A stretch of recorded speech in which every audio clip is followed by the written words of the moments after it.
اعوذ باللہ من الشیطان الرجیم بسم اللہ الرحمن الرحیم اللہم صلی علی سیدنا محمد وعلی آل سیدنا محمد بعدد کل داء و دواء و بعدد کل علت و شفاء۔ عزیزان کرام، ناظرین محترم، السلام علیکم ورحمۃ اللہ تعالی وبرکاتہ۔ آج کے اس لائیو پروگرام خوشبوؤں کا سفر اہل بیت کے ساتھ میں ہم آپ سب کا تہ دل سے استقبال کرتے ہیں، خیر مقدم کرتے ہیں۔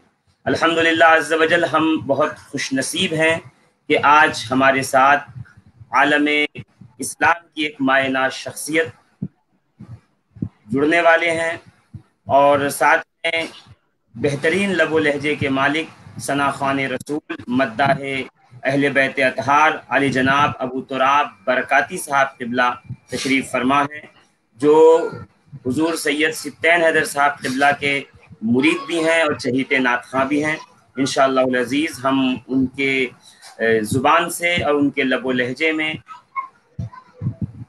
اہل بیت اطہار اور رسول خدا صلی اللہ تعالی علیہ وآلہ وبارک وسلم وعلیہ السلام کی بارگاہ میں نذران عقیدت کو سماعت کریں گے۔ عزیزان محترم، ہمارا یہ پروگرام خوشبوؤں کا سفر اہل بیت اطہار کے ساتھ الحمدللہ عز و جل روز اول سے جاری و ساری ہے۔ آپ حضرات دیکھتے ہیں آئے دن نئے نئے مہمان اپنے اپنے علمی جواہر پاروں کے ساتھ ہمارے سامنے تشریف لاتے ہیں، اور ہم اور آپ ان کے علم سے مستفیض ہوتے ہیں، استفادہ کرتے ہیں۔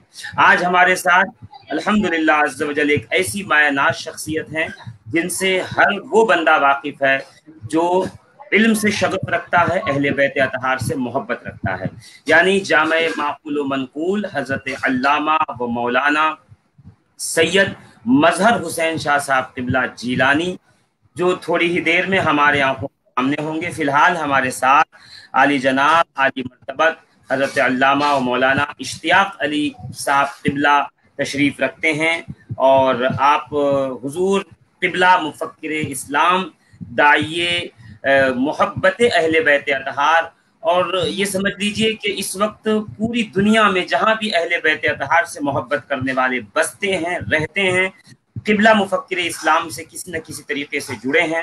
ان کی تقریروں کے ذریعے، ان کی نشستوں کے ذریعے، اور ان کی خطابات کے ذریعے یا ان کی کتابوں کے ذریعے مستفیض ہوتے رہتے ہیں۔ الحمدللہ عز و جل میں رب تبارک و تعالیٰ کی بارگاہ میں دعا کروں گا اللہ رب العزت میرے مرشد گرامی حضور قبلہ مفکر اسلام پیر سید عبد القادر شاہ صاحب قبلہ جیلانی قدس اللہ جیلانی دام ظلہ علینا کے سائے کو ہم پر دراز فرمائے، انہیں عمر خضر عطا فرمائے، اور ان کے علم سے ہمیں استفادہ کرنے کی توفیق عطا فرمائے۔ ہم سب سے پہلے عالی جناب ابو تراب برکاتی صاحب کی بارگاہ میں پہنچتے ہیں اور عرض کریں گے کہ چند اشعار نعت مصطفیٰ صلی اللہ علیہ وسلم کے، اور پھر حضور سرکار غوث اعظم پیران پیر کی بارگاہ میں منقبت پاک کے آپ چند اشعار پیش فرمائیں انشاءاللہ۔ اعوذ باللہ من الشیطان الرجیم، بسم اللہ الرحمن الرحیم، صلی اللہ تعالی علی محمد وعلی آل محمد صلی اللہ تعالی علیہ وآلہ وسلم۔ ان کے جام جم آنکھیں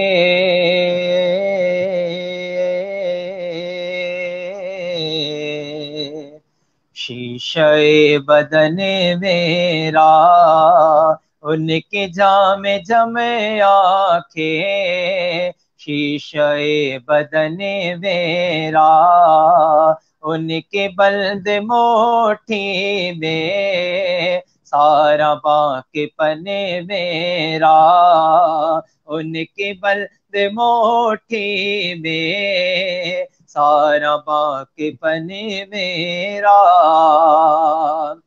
عرض گنگ بھی میری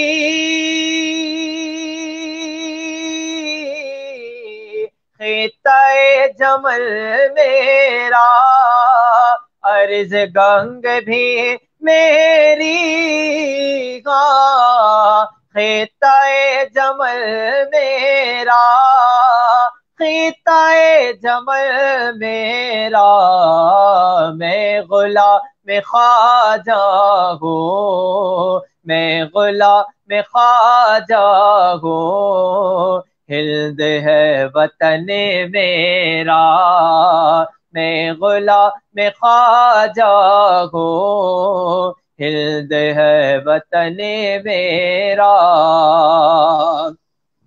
عاشق نبی ہوں میں، وارث علی ہوں میں، عاشق نبی ہوں میں، ہاں وارث علی ہوں میں، وارث علی ہوں میں لہو نہ پائے گا، میں لہو نہ پائے گا، حشر تک کفن میرا، میں لہو نہ پائے گا، حشر تک کفن میرا، عرش سے پرے جا کر مصطفیٰ نے بتلایا، عرش سے پرے جا کر ہاں مصطفیٰ نے بتلایا، مصطفیٰ نے بتلایا، یہ زمین بھی میرے ہے، یہ زمین بھی میرے ہے، اور ہے گگن میرا، یہ زمین بھی میرے ہے، اور ہے گگن میرا، گلشن مدینہ سے نظم مجھ کو نسبت ہے، گلشن مدینہ سے ہاں نظم مجھ کو نسبت ہے، نظم مجھ کو نسبت ہے، ایک ایک کلی میری، ایک ایک کلی میری، گل میرا چمن میرا، ایک ایک کلی میری، گل میرا چمن میرا، میں غلام خواجہ ہوں، ہلد ہے وطن میرا، ہلد ہے وطن میرا۔ سرکار غوث اعظم کی بارگاہ میں سنائیں جو حضور وقار ملت بارہا آپ سے سنتے ہیں ہر اسٹیج پر۔ جی حضور، پیر نصیر الدین نصیر رحمۃ اللہ تعالی علیہ کی لکھی ہوئی منقبت ہیں۔ جی، آستاں ہے یہ کس شاہ ذیشان کا، مرحبا مرحبا، آستاں ہے یہ کس شاہ ذیشان کا، مرحبا مرحبا، قلب ہیبت سے لرزا ہے انسان کا، مرحبا مرحبا، ہے اثر بزم پر کس کے فیضان کا، مرحبا مرحبا، گھر بسانے میری چشم ویران کا، مرحبا مرحبا، گھر بسانے میری چشم ویران کا، مرحبا مرحبا، گھر بسانے میری چشم ویران کا، مرحبا مرحبا، چاند نکلا چاند نکلا حسن کے شبستان کا، مرحبا مرحبا، چاند نکلا حسن کے شبستان کا، مرحبا مرحبا، سر کی زینت امامہ ہے عرفان کا، مرحبا مرحبا، جھبا تن پر محمد کے احسان کا، مرحبا مرحبا، رنگ آنکھوں میں زہرا کے فیضان کا، مرحبا مرحبا، رنگ آنکھوں میں زہرا کے فیضان کا، مرحبا مرحبا روپ چہرے پہ آیات قرآن کا، مرحبا مرحبا روپ چہرے پہ آیات قرآن کا، مرحبا مرحبا سج کے بیٹھا ہے، سج کے بیٹھا ہے نوشاہ جیلان کا، مرحبا مرحبا سج کے بیٹھا ہے نوشاہ جیلان کا، مرحبا مرحبا۔ اور بزم کونو مکان کو سجایا گیا، آج صلی علی صاحبہ رحمتوں کا لگایا گیا، آج صلی علی انبیاء اولیاء کو بلایا گیا، آج صلی علی ابن زہرا کو دولہا بنایا گیا، آج صلی علی ابن زہرا کو دولہا بنایا گیا، ابن زہرا کو دولہا بنایا گیا، آج صلی علی عرس ہے آج، عرس ہے آج محبوب سبحان کا، مرحبا مرحبا عرس ہے آج محبوب سبحان کا، مرحبا مرحبا۔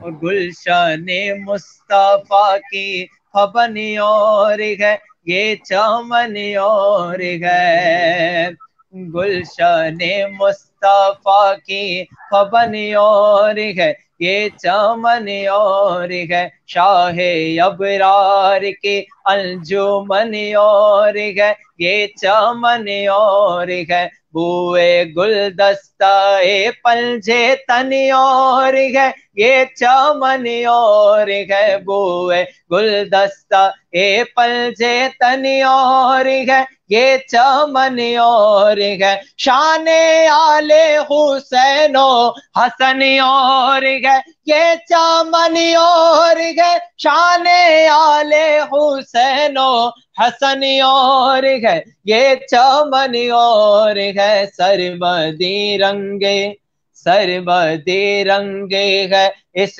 گلستان کا، مرحبا مرحبا سرمدی رنگے ہے اس گلستان کا، مرحبا مرحبا آستان ہے یہ کس شاہ ذیشان کا، مرحبا مرحبا مرحبا مرحبا مرحبا مرحبا۔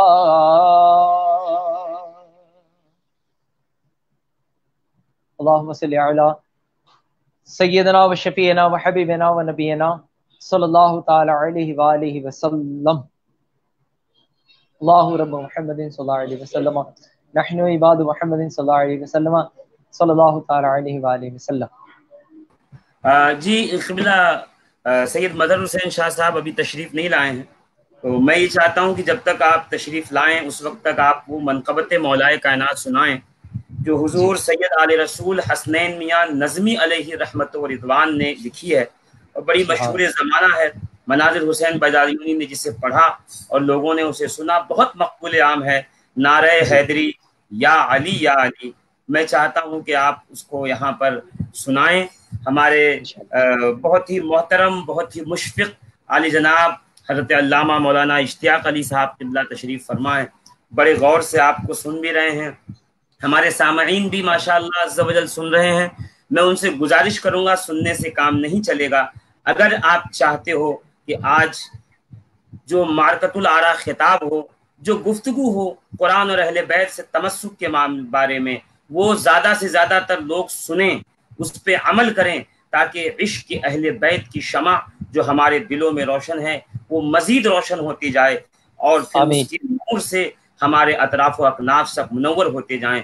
تو آپ اس پروگرام کو شیئر کرتے رہیں، جلد ہی سید مظہر حسین شاہ صاحب قبلہ تشریف لائیں گے، اور پھر انشاءاللہ العزیز قرآن اور اہل بیت سے تمسک پر ان کا مدلل اور مفصل خطاب ہوگا۔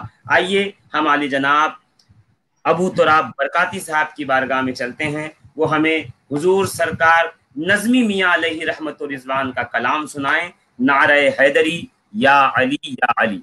جی جی حضور، 1-2 منٹ۔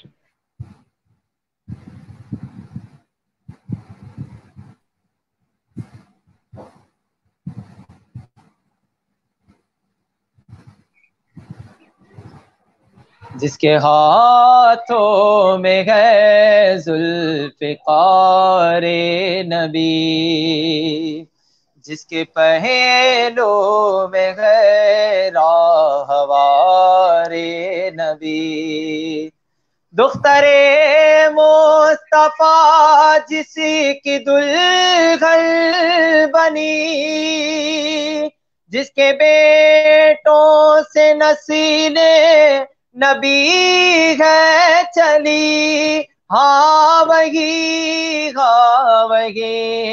وہ علی و ولی، نعرہ حیدری یا علی یا علی، نعرہ حیدری یا علی یا علی، جس کے بارے میں فرمائے پیارے نبی، جس کا مولا ہوں میں اس کا مولا علی، جس کا مولا ہوں میں اس کا مولا علی، جس کی تلوار کی جگہ میں شہرت ہوئی، جس کے کنبے سے رسی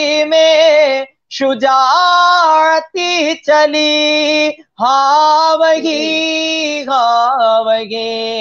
وہ علی و ولی، نعرہ حیدری یا علی یا علی، نعرہ حیدری یا علی یا علی، اور جو علی کا ہوا وہ نبی کا ہوا، یا علی کہہ دیا سارا غم ٹل گیا، وہ ہے خیبر شکن اور شیر خدا، نام سے جل کے غیر جو کلفتی ٹلی، ہاں وہی وہ علی و ولی، نعرہ حیدری یا علی یا علی، نعرہ حیدری یا علی یا علی، وہ سیدوں کے وہی جد اعلیٰ بھی ہے، میرے نانا بھی ہے، میرے دادا بھی ہے، میرے آقا بھی ہے، میرے مولا بھی ہے، نظمی وہی صفیو نجیو رضی، ہاں وہی وہ علی و ولی، نعرہ حیدری یا علی یا علی، نعرہ حیدری یا علی یا علی۔ سبحان اللہ سبحان اللہ عز و جل، ماشاء اللہ۔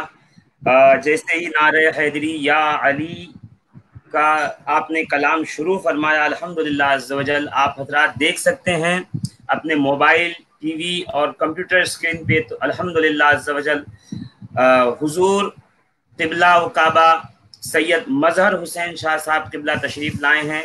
ہمارے آصف پٹیل صاحب فرما رہے ہیں کہ آج آپ نے بہت بڑی شخصیت کو بلایا، تو میں یہ عرض کروں گا میں نے نہیں بلایا، یہ سرکاروں کا کرم ہے کہ الحمدللہ عز و جل آپ اپنے نایاب کلام سے اور اپنے علم سے ہمیں مستفیض فرمانا چاہتے ہیں۔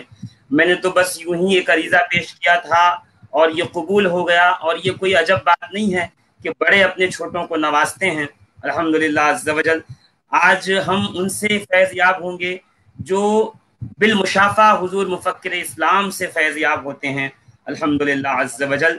میں بہت زیادہ آپ کے اور اپنے مہمان کے درمیان حائل نہیں رہوں گا، بس صرف اور صرف اتنی سی گزارش کروں گا میں اپنے سامعین سے کہ آپ اپنے انگلیوں کو حرکت دیں، جلدی جلدی اس پروگرام کو شیئر کر دیں۔ میں چاہتا ہوں کہ زیادہ سے زیادہ لوگوں تک پہنچے۔ اس پروگرام کو آپ اپنے فیس بک پیج کی واچ پارٹی پہ ڈال دیں، اور جتنے زیادہ لوگ اس پروگرام کو سنیں گے مستفیض ہوں گے انشاءاللہ عزیز، آپ سب کو اس کا ثواب ضرور ملے گا۔ سب سے پہلے میں حضور سید مظہر حسین شاہ صاحب گیلانی کی بارگاہ میں سلام عرض کرتا ہوں۔ حضور السلام علیکم ورحمۃ اللہ وبرکاتہ۔ وعلیکم السلام ورحمۃ اللہ وبرکاتہ۔ ماشاء اللہ، آج پہلی دفعہ آپ کی زیارت ہو رہی ہے، بڑی خوشی ہو رہی ہے، اور بڑے اچھے موضوع اور بڑے اچھے دنوں میں اور بڑے اچھے وقت میں یہ ملاقات ہو رہی ہے۔ اللہ تعالیٰ آپ سب کو سلامت رکھے۔ آمین آمین، جزاک اللہ الخیر۔ حضور ہمارا پروگرام خوشبوؤں کا سفر اہل بیت کے ساتھ، اور آج اس میں ہمارا موضوع ہے قرآن اور اہل بیت سے تمسک۔ اور ماشاءاللہ قبلہ میں بتا دوں آپ کو کہ یہ 1 شعبان سے یعنی 23 اپریل سے یہاں پہ لاک ڈاؤن ہے، اور الحمدللہ عز و جل ہم لوگوں نے اس کو جو ہے 23 مارچ سے لاک ڈاؤن ہے، ہم 23 مارچ سے کنٹینیو یہ پروگرام کر رہے ہیں۔ ہمارے ساتھ کوئی نہ کوئی ہوتا ہے، اور ہم سب مل کر اہل بیت کی ثنا کرتے ہیں اور اہل بیت اطہار کی تعریف کر کر اپنی قسمت کو الحمدللہ عز و جل بلند کرتے ہیں، روشن کرتے ہیں۔ اور آج ہمیں یہ موقع ملا کہ آل رسول سے آل رسول کے بارے میں سنیں گے، ہم سادات سے اہل بیت اطہار کے بارے میں سنیں گے۔ رسول اللہ کا فرمان جسے میرے آقا نے فرمایا انی ترکت فیکم الثقلین، آج ہم اس ثقلین کی بات ان سے سنیں گے جو ثقلین کے گھر والے ہیں، جو اسی شجرے سے اسی نسب سے تعلق رکھتے ہیں، جن سے تمسک قیامت کے دن ہماری بخشش کا ذریعہ ہے۔ میں بلا تاخیر اب حضور قبلہ سید مظہر حسین شاہ صاحب کی بارگاہ میں التماس کروں گا کہ آپ ہم اپنے سامعین کو محظوظ فرمائیں، مدلل مفصل خطاب کے ذریعے انہیں مستفیض فرمائیں، اور ہم دامن پھیلائے ہوئے پلکیں بچھائے ہوئے آپ کے ایک ایک جملے کو اپنی سماعتوں کے ذریعے اپنے دل کے گلدستے میں سجاتے جائیں گے۔ آپ دعا بھی کرتے رہیں ہمارے لیے کہ اللہ تعالیٰ اہل بیت کی محبت پہ جلائے، اور اہل بیت کی ہی محبت پہ ہمیں موت بھی نصیب فرمائے۔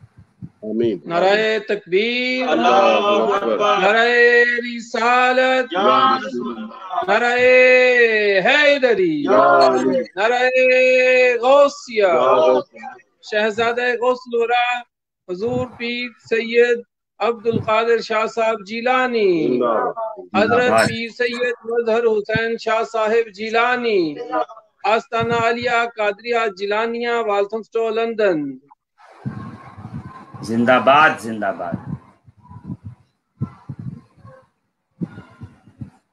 الحمد للہ رب العالمین، والصلاة والسلام علی سید المرسلین وعلی آلہ واصحابہ اجمعین، اما بعد فاعوذ باللہ من الشیطان الرجیم، بسم اللہ الرحمن الرحیم۔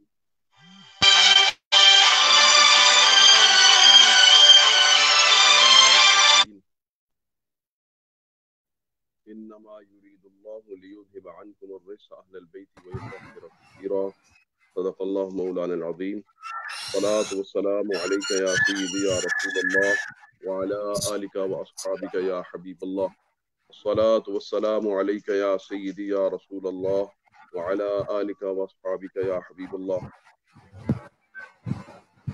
بعد از حمد و صلاۃ، ہمارے آج کے میزبان حضرت علامہ مولانا مفتی محمد شفیق صاحب قادری حنفی، اور دیگر آپ کے جتنے بھی رفقائے کار جو آپ کے اس مشن میں آپ کے ساتھی ہیں،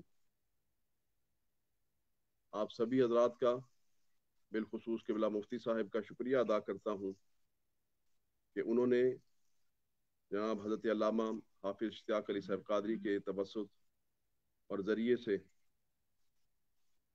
مجھ گنہگار کو یہ موقع دیا کہ میں اس راز کے حوالے سے کچھ گزارشات پیش کر سکوں۔ راز اس لیے استعمال کیا ہے کہ اگر یہ عام سمجھ میں آنے والی بات ہوتی تو اس پر جھگڑا ہی کوئی نہ ہو کہ ہدایت کا معیار کون ہے اور تمسک کس سے ضروری ہے۔ یہ دل والے، روح والے اور نسبت والے جانتے ہیں۔ یہ راز انہی کو ملا ہے کہ اس راز پر گفتگو کروں۔ اللہ رب العزت نے ہدایت کے لیے اپنے انبیاء اور مرسلین کو اس دنیا میں مبعوث فرمایا اور کم و بیش 1,24,000 سے انبیاء و مرسلین اس دنیا میں تشریف لائے اور سلسلہ رشد و ہدایت چلتا رہا۔ اصل بات یہ ہے کہ ان کو اللہ رب العزت کی معرفت بھی دینی تھی اور اللہ رب العزت کے احکام کی پیروی بھی کروانی تھی۔ اور معاملہ یہ ہے کہ خود باری تعالی اگر بے حجاب ہو جائے اور دنیا کو نظر آنے لگے تو دنیا کا عدم لازم آتا تھا۔ تو کہا کہ ایسی ہستیاں بھیجی جائیں کہ جو خدا سے اس طرح فیض پاتی ہوں کہ جن کے فیض لینے میں کوئی شک نہ ہو، اور اس اولو العزمی کے ساتھ اس پیغام کو دنیا تک پہنچا سکیں کہ جن کے پائے استقامت میں لغزش کا سوال ہی پیدا نہیں ہو۔ یعنی خدا سے فیض پانا اور انسان تک، جنوں تک، ذوی العقول تک اس پیغام کا پہنچانا اور منوانا، یہ ذریعہ تھا ہدایت کا۔ چونکہ انبیاء براہ راست یا بالواسطہ اللہ کی وحی کے محبت ہوا کرتے ہیں، اور ان کی وحی سوتے میں ہو یا جاگتے میں ہو شخص سے بالا ہوتی ہے، تو ظاہر ہے جو اللہ سے واصل ہے، خدا کا کلام وصول کر رہا ہے، اس کے تو محلے سے بھی شک نہیں گزر سکتا۔ بے شک وہ پوری استقامت کے ساتھ اپنے رب کا حکم قوم کو سناتا ہے، پھر اس راستے میں جو تکلیفیں آئیں ان کو برداشت بھی کرتا ہے، اس لیے کہ جس کے پاس وہ دل اور وہ قلب ہوتا ہے جس میں وحی کا نزول ہوتا ہے، یا جس کے پاس وہ کیفیات ہوتی ہیں جن میں اللہ رب العزت کی قربت کا سماع ہوتا ہے، وہاں شک نہیں ہوتا اور پھر تکلیف کا احساس نہیں ہوتا۔ اس لیے اللہ رب العزت نے ایسی صفات کے ساتھ متصف کر کے اپنے انبیاء کو بھیجا۔ نبیوں کو ماننا بھی ایک مسئلہ رہا ہے۔ اس کی وجہ ان کی نبوت اور رسالت کی حقانیت نہیں، بلکہ مسئلہ یہ تھا کہ نبی تو ظاہر اور شاہد میں ہوتا ہے، عالم شہادہ میں ہوتا ہے، لیکن نبی کی نبوت اور رسالت عالم غیب میں ہوتی ہے۔ بندہ سامنے ہے، شخصیت سامنے ہے، لیکن اس کا دعویٰ وہ غیب کا ہے۔ جو نبی بھی کھڑا ہوتا رہا کہتا رہا میں نبی ہوں، اگر یہ بات بدیہی ہوتی، عام سمجھ میں آنے والی ہوتی، تو نبی کو دعوے کی ضرورت کیوں تھی؟ اس لیے کہ بدیہیات میں دعوے نہیں کیے جاتے، دعوے ہمیشہ نظری چیزوں میں کیے جاتے ہیں۔ ہاں، جس وقت کوئی مان لیتا ہے اس وقت وہ عالم بدیہی نظریات سے نکل کر بدیہیات میں آ جاتا ہے۔ نبی جب کھڑے ہو کر سامنے کہتا ہے میں اللہ کا نبی ہوں، جیسے سورج کو کہے یہ سورج ہے تو کوئی انکار تو نہیں کرے گا، رات کا چاند کو دیکھ کر کہے یہ چاند ہے تو کوئی انکار تو نہیں کرے گا، وہ مسلمان ہو یا کافر وہ مانے گا۔ نبی کی نبوت اور رسالت کا انکار کیوں ہوتا رہا؟ اس لیے کہ بے شک نبی سامنے ہے، بے شک رسول سامنے ہے، لیکن اس کی نبوت اور رسالت چھپی ہوئی ہے، وہ دعوے کی محتاج ہے۔ لیکن اللہ رب العزت نے اپنے نبیوں کو اپنے دعوے کے ساتھ وہ شان عطا فرمائی کہ نبیوں دعویٰ کرنا تمہارا کام ہے، اس کو ثابت کرنا میرا کام ہے۔ کہا کیسے؟ کہا جب اپنی نبوت اور رسالت کا دعویٰ کرو گے، جو منکر انکار کرے گا، جس چیز کا وہ تم سے معجزہ مانگے گا کر کے دکھاؤ گے۔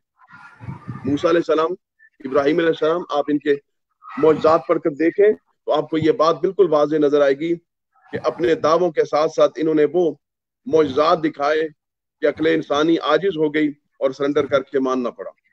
اس طرح انسان ایک منزل پر پہنچا جہاں اس کو یہ پتا چلا کہ ہدایت انبیاء و مرسلین سے ملتی، سیدھا راستہ صراط مستقیم انہی انبیاء و مرسلین کے پیچھے چلنے کا نام ہے۔ ہمارے حضور قبلہ عالم مفخر اسلام نے بڑی خوبصورت بات کہی تھی، میں اور آپ وہ ہیں جو صراط مستقیم کو ڈھونڈنے کے پابند ہیں اور اس کے پیچھے چلنے کے پابند ہیں، اور صراط مستقیم جس بات کا نام ہے وہ ان بندوں، ان ہستیوں کے پیچھے چلنے کا پابند ہے۔ جہاں جہاں نبی اور رسول چلتے چلے جائیں گے، صراط مستقیم پیچھے پیچھے چلتا چلا جائے گا۔ عیسیٰ علیہ السلام کی شریعت اور موسیٰ علیہ السلام کی شریعت اور یہ اس شریعت کے ناسخ، یہ اس شریعت کے ناسخ۔ بھائی جو عمل منسوخ ہوا وہ ہدایت والا تھا کہ نہیں؟ وہ صراط مستقیم تھا کہ نہیں؟ کہا کل تک وہ صحیح راستہ تھا، صراط مستقیم تھا، آج اس پر عمل کیا جائے تو وہ حرام ہوگا۔ پھر ہمارے آقا مولا صلی جس وقت آئے تو ساری شریعتوں کو منسوخ کر کے ایک نیا راستہ بتایا، اس پر چلے۔ اب سابقہ شریعتوں کے ماننے والے اپنی شریعتوں کو چھوڑ کر مصطفیٰ جان رحمت کی شریعت پر چلنے کے پابند ہوئے۔ پتہ یہ چلا صراط مستقیم نبی پاک قسم کے چلنے کا راستہ ہے، جہاں جہاں آپ چلتے چلے جائیں وہی صراط مستقیم۔ سبحان۔ جس بات کو آپ کہہ دیں، حتیٰ کہ میں یہ اگر کہوں تو غلط نہ ہوگا کہ سجدہ کرنا بھی اللہ کی بارگاہ میں صراط مستقیم اسی وقت ہوگا جب اس طرح کیا جائے، اسے کیا جائے جس کو مصطفیٰ کہے۔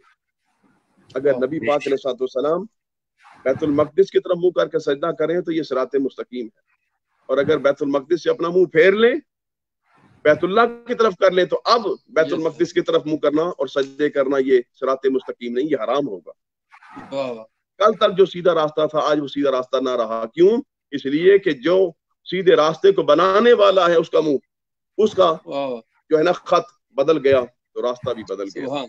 یعنی یہ عزوات وہ ہیں کہ جن کے پیچھے ایمان والے کو آنکھیں بند کر کے چلنا ہوتا ہے، عقل کو تالے لگانے ہوتے ہیں، اور نبی کے احکام کو جس طرح وہ کہے اس طرح اس کے پیچھے چلنے کا پابندی کرنی ہوتی ہے۔ انبیاء و مرسلین آتے رہے اور اللہ کا پیغام دیتے رہے، اور لوگ اس پیغام کو سن کر صحیح راستے پر چلتے رہے۔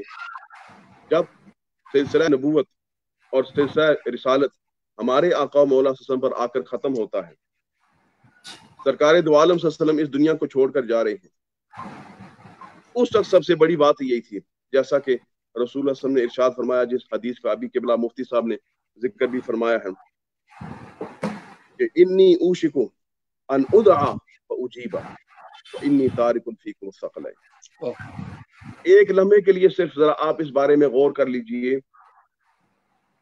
کہ مکے کی وادیوں میں ایک دن صفا و مروہ پر کھڑے ہو کر کوئی یہ اعلان کر رہا تھا کہ لوگوں میرے بارے میں تمہارا کیا خیال ہے، کبھی جھوٹ بولا ہے؟ اگر میں کہوں کہ اس پہاڑ کے پیچھے سے ایک آرمی آ رہی ہے جو تم پر حملہ کرے گی تو کیا یقین کرو گے کہ نہ کرو گے؟ تو اپنے اور بیگانوں سب نے کہا تھا یقین کریں گے، تو کبھی جھوٹ بولا ہی نہیں، تو صادق اور امین ہے۔ دعوت دی تھی کہ میں اللہ کا رسول ہوں، ہدایت لے کر آیا ہوں، مجھے مان لو، لوگ دشمن ہو گئے تھے۔ پھر وہ تحریک چلی اور 23 سال کے مختصر ترین عرصے میں وہ ایسی کامیاب تحریک بنی کہ اسلامک اسٹیٹ قائم ہو گئی، اور عرب و عجم میں اس شخصیت کا نام بولنے لگا، اور بڑے بڑے بادشاہ اپنی کجکلائیاں اتار کر، اپنے تاجوں کو اتار کر مصطفیٰ کریم اسلام کے قدموں میں رکھتے نظر آ رہے ہیں۔ اور اس وقت جب سرکار دو عالم صلی اللہ علیہ وسلم کا پیغام دنیا میں پہنچ رہا ہے اور بادشاہ اس کو ایکسپٹ کر رہے ہیں، غریب اور امیر سب اس کو تسلیم کریں، اس حد نبی پاک یہ جملہ فرمائیں، لوگوں میں جانے والا ہوں، لوگوں میں جانے والا ہوں۔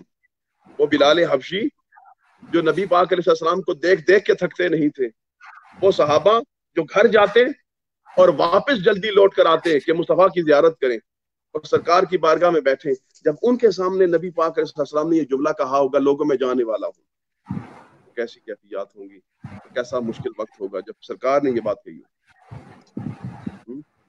بڑا مشکل وقت۔ لیکن آپ دیکھیے کہ نبی پاک صلی اللہ علیہ وسلم کی مجلس کے اندر صحابہ کرام اہل بیت کے سامنے جب بھی سرکار اس طرح بات کرتے نا تو اس وقت صحابہ کا بھی سوال سننے والا ہو۔ مثلا نبی پاک علیہ السلام نے فرمایا نا، حضرت مولا مرتضیٰ حضرت زبیر دونوں گلے مل رہے ہیں، تو سرکار نے فرمایا آج تمہارے گلے اس طرح ہیں، کل تمہاری تلواریں اس طرح ہوں۔ اللہ اکبر۔ اب یہ سرکار کی مجلس کے پروردہ تھے، انہوں نے یہ نہیں کہا یا رسول اللہ کیوں، کب، کیسے، ایک بھی اس طرح کا سوال نہیں، کیوں، کب، کیسے، کیوں ہوگا، اس بارے میں کوئی نہیں۔ مولا علی فوراً بولے یا رسول اللہ بتائیں حق پر کون ہوگا، اللہ حق پر کون ہوگا، یہ سوال کا انداز ہے کہ کون، کیوں ہوگا، کیسے ہوگا، کون سے زمانے میں ہوگا، اس سے کیا مطلب ہے، اصل بات پوچھے نا حق پر کون ہوگا تاکہ دوسرا فریق سمجھے کہ کیا ہوا ہے۔ سبحان اللہ، سبحان اللہ۔ جیسے یہ بات کی تو اس وقت نبی پاک فرمایا الحق مع علی، ولی کے ساتھ ہے۔ اللہ، اور یہ بات اس کی روایت خود مولا کائنات نے کی اس وقت جب حضرت زبیر واقعی سامنے آ گئے تھے اور رسول اللہ نے فرمایا علی اے زبیر بتاؤ، حضرت علی کہنے لگے اے زبیر بتاؤ وہ حدیث یاد آئی؟ حضرت زبیر کی اٹھی تلوار نیچے ہو گئی اور کہنے لگے مجھے حدیث بالکل یاد آئی۔ واپس چلے، حضرت عبداللہ بن زبیر کہنے لگے کدھر، آپ کدھر جا رہے ہیں؟ اس حضرت زبیر نے کہا مجھے وہ حدیث یاد آ گئی۔ حضرت عبداللہ بن زبیر کہنے لگے ابا جی آپ کوئی لڑنے کے لیے تو نہیں آئے نا، آپ تو دو گروہ میں مصالحت کرانے کے لیے آئے۔ لیکن حضرت زبیر نے کہا مجھے وہ حدیث یاد آ گئی۔ اب یہ نبی پاک صلی اللہ علیہ وسلم کی مجلس میں بیٹھنے والوں کا کی شان ہے کہ وہ سوال ایسا کرتے ہیں جو نبی پاک علیہ السلام کی تربیت کا غماز ہوتا ہے۔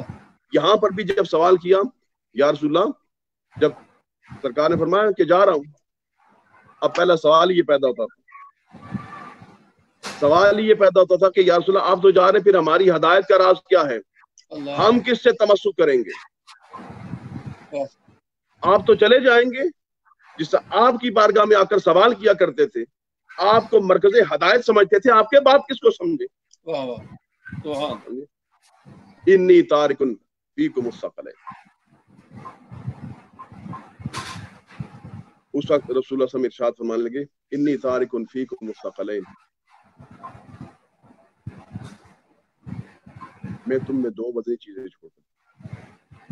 اور میں اس کی ہلکی سی آپ کو تخریج تھوڑی سی بتا دوں، اس لیے کہ ایک دوسری روایت جو امام مالک نے موطا کے اندر نقل کی ہے، حالانکہ تمام علماء یہ جانتے ہیں کہ وہ روایت حضرت امام مالک کے بلاغات میں سے ہے، لیکن اس کو سیاستہ کی حدیث کے مقابلے میں جو مرفوع اور بعض علماء نے تواتر تک کا دعویٰ کیا ہے اس کے مقابلے میں لاتے ہیں۔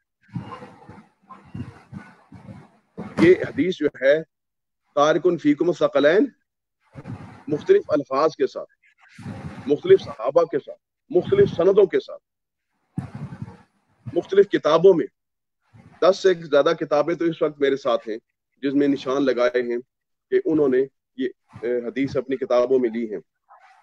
لیکن میں آپ کے سامنے حضرت زید بن ثابت رضی اللہ تعالیٰ عنہ جن کی روایت انی تارکن فیکم خلیفتین کے نام سے ہے، جس کو حضرت امام احمد بن حنبل نے روایت کیا، اور حضرت ابو سعید نے تارکن فیکم الثقلین کے نام سے لفظوں سے، جو کہ مسند امام احمد بن حنبل کے اندر ہے، پہلی کا نمبر